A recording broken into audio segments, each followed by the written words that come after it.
Operation સિંદૂર પછી પ્રથમ વખત રક્ષા મંત્રી રાજનાથસિંહ જમ્મુ કાશ્મીરની મુલાકાતે પહોંચ્યા છે, જ્યાં તેમણે આપણા સૈનિકો સાથે મુલાકાત કરી છે। સાથે જ રાષ્ટ્રીય રાઇફલે જમ્મુ કાશ્મીરના સરહદી વિસ્તારોની મુલાકાત લીધી છે। શેલિંગથી પ્રભાવિત ઘરોમાં રાહત સામગ્રીની વહેંચણી આપણા જવાનો દ્વારા હાથ ધરવામાં આવી છે, કેમ કે નાપાકની સેનાએ એલઓસી પર ઓપરેશન સિંદૂર પછી ખૂબ ભારે આર્ટિલરી ફાયરિંગ કર્યું હતું, જેમાં ઘણા લોકો ઘાયલ થયા હતા।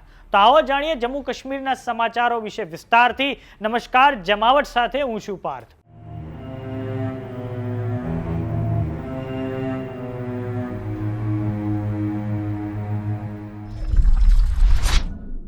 પહલગામના આતંકી હુમલા પછી અને ઓપરેશન સિંદૂર પછી અને ભારત પાકિસ્તાન સીઝ ફાયર બાદ રક્ષા મંત્રી રાજનાથસિંહ પહેલી વખત જમ્મુ કાશ્મીરના શ્રીનગરમાં પહોંચ્યા છે। તેમની સાથે જમ્મુ કાશ્મીરના લેફ્ટનન્ટ ગવર્નર મનોજ સિન્હા પણ જોડાયા છે। રક્ષા મંત્રી રાજનાથસિંહે ઓવરઓલ પરિસ્થિતિની ચકાસણી હાથ ધરી છે। સાથે જ તેમણે ભારતીય સેનાના 15 કોર્પ્સ હેડક્વાર્ટરની મુલાકાત લઈને ભારતીય સેનાના સૈનિકો સાથે સંવાદ પણ કર્યો છે। તો આ પ્રસંગે રક્ષા મંત્રી રાજનાથસિંહે શું કહ્યું છે, આવો સાંભળીએ તેમને।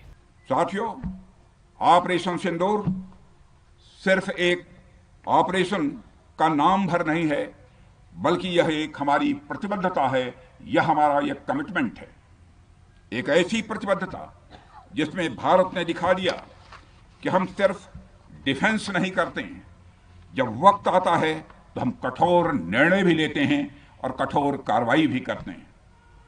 यह ऑपरेशन उस एक एक जवान की आंखों में देखा गया सपना था कि हर आतंकी ठिकाना, चाहे वह घाटियों में छुपा हो या बंकरों में दबा हो, हम वहां पहुंचेंगे और दुश्मन की छाती चीर कर हम उन आतंकी ठिकानों को खत्म करके ही हम वापस लौटेंगे। मेरे साथियों, ऑपरेशन सिंदूर आतंकवाद के खिलाफ भारत द्वारा चलाई गई अब तक के इतिहास की, मैं मानता हूं, यह सबसे बड़ी कार्रवाई है। 35-40 वर्षों से भारत सरहद पार से चलाए जा रही आतंकवाद का सामना कर रहा है। आज भारत ने पूरी दुनिया को यह साफ कर दिया है, यह स्पष्ट कर दिया है कि आतंकवाद के खिलाफ हम किसी भी हद तक जा सकते हैं। साथियों, आतंकवादियों ने पहलगाम में आतंकवादी घटना को अंजाम देकर भारत के मस्तक पर चोट पहुंचाने की कोशिश की है। भारत की सामाजिक एकता को तोड़ने का भी प्रयास किया गया है। उन्होंने भारत के माथे पर वार किया, हमने उनकी छाती पर वार किया है और छाती पर घाव किया है। पाकिस्तान के जख्मों का इलाज इसी बात में है कि वह भारत विरोधी और आतंकवादी संगठनों को पनाह देना बंद करे और अपनी जमीन का इस्तेमाल भारत के खिलाफ किसी भी सूरत में न होने दे। साथियों, आपको याद होगा कि लगभग 21 साल पहले स्वर्गीय अटल बिहारी वाजपेयी जी के सामने इसी पाकिस्तान ने इस्लामाबाद में डिक्लेरेशन किया था कि अब उनकी धरती से आतंकवाद एक्सपोर्ट नहीं किया जाएगा। मगर पाकिस्तान ने भारत को धोखा दिया है, पाकिस्तान ने भारत को छला है और आज भी वह धोखा दे रहा है। इसका खामियाजा अब उसको भारी कीमत करके भुगतना पड़ा है और यह कीमत, यदि आतंकवादी वारदातें चलती रही तो लगातार यह बढ़ने ही वाली है। हमारे प्रधानमंत्री श्री नरेंद्र मोदी जी ने दो टूक शब्दों में आतंकवाद के खिलाफ भारत की नीति को रीडिफाइन कर दिया है, इसे परिभाषित कर दिया है, जो यह कहती है कि हिंदुस्तान की सरजमी पर किया गया कोई भी आतंकी हमला एक एक्ट ऑफ वार माना जाएगा। दोनों देशों में जो अंडरस्टैंडिंग बनी है फिलहाल, वह इसी बात को लेकर है कि सरहद पार से कोई बेजा हरकत अब नहीं की जाएगी। अगर की गई तो बात निकलेगी तो बहुत दूर तक जाएगी। साथ ही हमारे प्रधानमंत्री ने यह भी साफ कर दिया है, आतंक और बातचीत कदापि एक साथ नहीं चलेंगे और अगर बात होगी तो आतंकवाद पर होगी और पाक ऑक्युपाइड कश्मीर पर ही होगी। साथियों, ऑपरेशन सिंदूर की कामयाबी ने पाकिस्तान में छिपे आतंकी संगठनों और उनके आकाओं को भी यह साफ बता दिया है कि वे कहीं भी अपने आप को महफूज और सुरक्षित न समझें। अब वे हमारे बहादुर भारतीय सेनाओं के निशाने पर हैं। दुनिया जानती है हमारी सेनाओं का निशाना अचूक है, और वो जब वो निशाना लगाते हैं तो गिनती करने का काम वह दुश्मनों पर छोड़ देते हैं। साथियों, आज आतंकवाद के खिलाफ भारत की प्रतिज्ञा कितनी कठोर है, इसका पता इसी बात से चलता है कि हमने उनके न्यूक्लियर ब्लैकमेल की भी परवाह नहीं की है। पूरी दुनिया ने देखा है कि कैसे गैर जिम्मेदाराना तरीके से पाकिस्तान द्वारा भारत को अनेक बार एटमी धमकियां दी गई हैं। आज श्रीनगर की धरती से मैं पूरी दुनिया के सामने यह सवाल उठाना चाहता हूं कि क्या ऐसे गैर जिम्मेदार और रोग नेशन के हाथों में परमाणु हथियार सुरक्षित हैं? मैं दुनिया के सामने यह सवाल खड़ा करना चाहता हूं। मैं मानता हूं कि पाकिस्तान के एटमी हथियारों को IAEA international atomic energy agency की निगरानी में लिया जाना चाहिए। मैं ये कहना चाहूंगा और साफ तौर पर कहना चाहूंगा। साथियों, हमारी सेनाओं हमारी सीमाओं पर अपनी मातृभूमि की रक्षा के लिए जिस तरह से आप सभी बिना रुके बिना थके दिन रात लगे रहते हैं, वह अपने आप में अद्भुत है और अद्वितीय भी है। आपकी यही बातें हम सब भारतीयों के लिए मार्गदर्शक का कार्य करती हैं। यही कारण है कि मैं हमेशा आपसे मिलने के लिए उत्साहित रहता हूं, ताकि आपके अंदर की ऊर्जा से हम सब भी कुछ प्रेरणा ले सकें। साथियों, आतंकियों ने पहलगाम में धर्म पूछकर हमारे निर्दोष लोगों को मारा। उसके बाद आपने जो जवाब दिया उसे पूरी दुनिया ने देखा है। उन्होंने यह नहीं सोचा कि आम नागरिकों ने उनका क्या बिगाड़ा है, उन्होंने ऐसा क्या किया है कि उन्हें मार दिया जाए।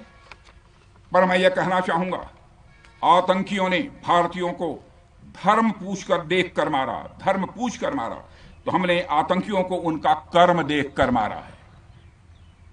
उन्होंने धर्म देखकर बेगुनाहों की जान ली। यह पाकिस्तान का कर्म था, हमने कर्म देखकर उनका खात्मा किया। यह हमारा भारतीय धर्म है। एक रक्षा मंत्री के रूप में मुझे आप सबको बेहद नजदीक से वर्षों से जानने का और समझने का अवसर मिला है।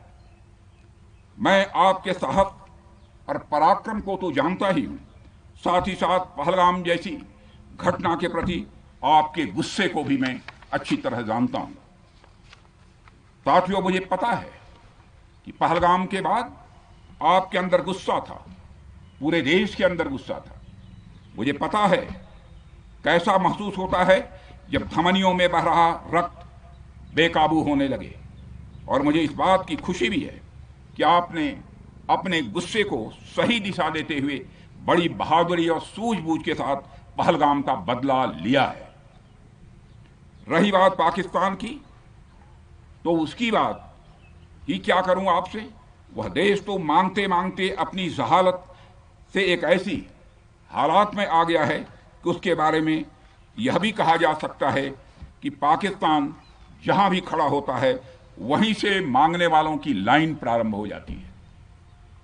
अभी आपने सुना ही होगा कैसे वह फिर एक बार इंटरनेशनल मॉनेटरी फंड IMF के पास कर्ज मांगने गया।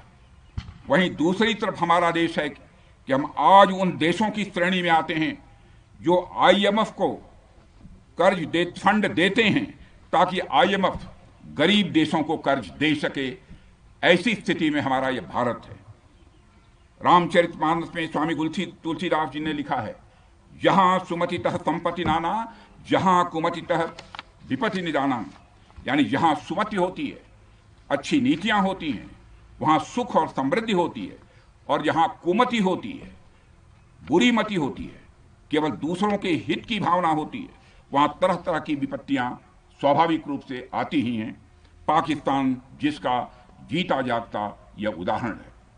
साथियों, भारत के बारे में पूरी दुनिया यह बात जानती है कि हमने हमेशा शांति को प्राथमिकता दी है। हम आमतौर पर युद्ध के समर्थक कभी नहीं रहे, लेकिन स्थितियां जब इतनी विकट हो जाएं, जब देश की संप्रभुता पर आक्रमण होने लगे तो जवाब देना यह आवश्यक हो जाता है। राष्ट्र कवि रामधारी सिंह दिनकर जी की पंक्तियां आपके सामने रखना चाहूंगा। रुग्ण होना चाहता कोई नहीं, रुग्ण होना चाहता कोई नहीं, रोग लेकिन आ गया जब पास हो तिक्त औषधि, कड़वी औषधि, तिक्त औषधि के सिवा उपचार क्या, शमित होगा वह नहीं मिष्ठान्न से। यानी कोई बीमारी अगर लग जाए वह मिठाई से दूर नहीं होती है, उसके लिए कड़वी दवा ही काम करती है। इसलिए आतंकवाद जैसे रोग के लिए भी ऑपरेशन सिंदूर जैसी दवा की बड़ी जरूरत हो गई थी। साथियों, पूरे देश में हमारी सेनाओं को और हमारे सैनिकों को एक सम्मान की दृष्टि से देखा जाता है। एक सशक्त राष्ट्र वही होता है जो अपनी सेनाओं को सम्मान के साथ साथ आधुनिक हथियार और साजो सामान भी दे जिसकी उसे जरूरत है। मुझे गर्व है कि आज प्रधानमंत्री जी के नेतृत्व में सरकार हमारी सेनाओं के लिए यह सब सारा काम कर रही है। हमने यह सुनिश्चित किया है कि हमारी सेनाएं हर परिस्थिति के लिए तैयार रहें। और मैं यहां पर army chief general Upendra Dwivedi ji को भी बधाई देना चाहता हूं, क्योंकि बार बार मेरी चर्चा होती रही है और बार बार मैं यह पूछता हूं कि जो भी आवश्यकताएं हैं उन आवश्यकताओं को पूरा करने के लिए हम पूरी तरह से तैयार हैं। और इसलिए इसके लिए हम वर्ल्ड क्लास बेहतरीन गुणवत्ता वाले साजो सामान अपनी सेनाओं को देने की कोशिश कर रहे हैं।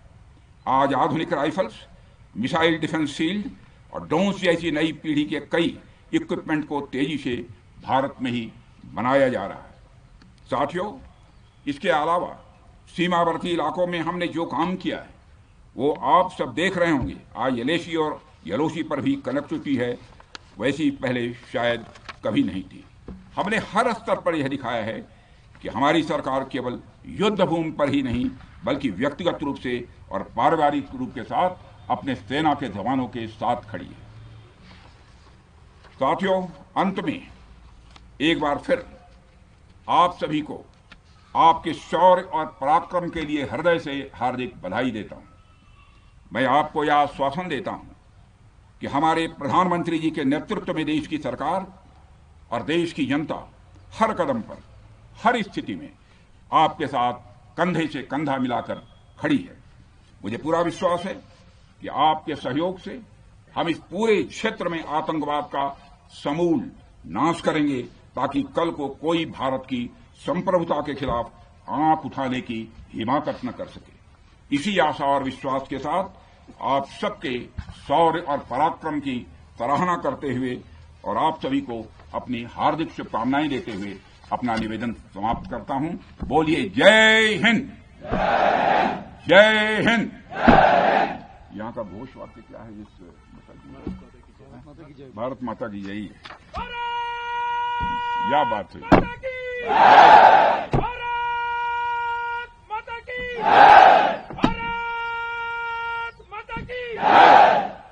और अच्छे વડાપ્રધાન નરેન્દ્ર મોદીએ થોડાક સમય પહેલા આદમપુર એરબેઝની મુલાકાત લીધી હતી, જ્યાં તેમણે જવાનો સાથે સંવાદ પણ કર્યો હતો અને જવાનોનો જુસ્સો વધાર્યો હતો। વાત કરીએ રાષ્ટ્રીય રાઇફલની, તો તેની એક યુનિટ રોમિયો ફોર્સિસે જમ્મુ કાશ્મીરના એલઓસીના વિસ્તારોની મુલાકાત લીધી છે, જ્યાં તેમણે પાકિસ્તાની ફોર્સિસે ઓપરેશન સિંદૂર પછી જે આર્ટિલરી ફાયરિંગ કરી હતી તેનાથી જે લોકોને નુકસાન થયું છે તેમની વચ્ચે રાહત સામગ્રીનું વિતરણ કર્યું છે। આમ આપણી સેના સુરક્ષાની સાથે સેવા માટે પણ સતર્ક છે। વાત કરીએ રાષ્ટ્રીય રાઇફલની, તો તેની સ્થાપના 1990ના વર્ષમાં કરવામાં આવી હતી। તે એક કાઉન્ટર ઇન્સર્જન્સી ફોર્સ છે જે જમ્મુ કાશ્મીર રાજ્યની આંતરિક સુરક્ષા સંભાળે છે। રાષ્ટ્રીય રાઇફલ ભારત સરકારના રક્ષા મંત્રાલય અંતર્ગત આવે છે। તે પોતાની તમામ સત્તાઓ armed forces special power act Jammu Kashmir 1990માંથી મેળવે છે। તો કેવો લાગ્યો અમારો વિડીયો અમને કોમેન્ટ બોક્સમાં લખીને જરૂર જણાવો। જો તમે અમને યુટ્યુબ પર જોઈ રહ્યા તો સબસ્ક્રાઇબ કરો, જો તમે અમને ઇન્સ્ટાગ્રામ અને ફેસબુક પર જોઈ રહ્યા તો ફોલો કરો। નમસ્કાર।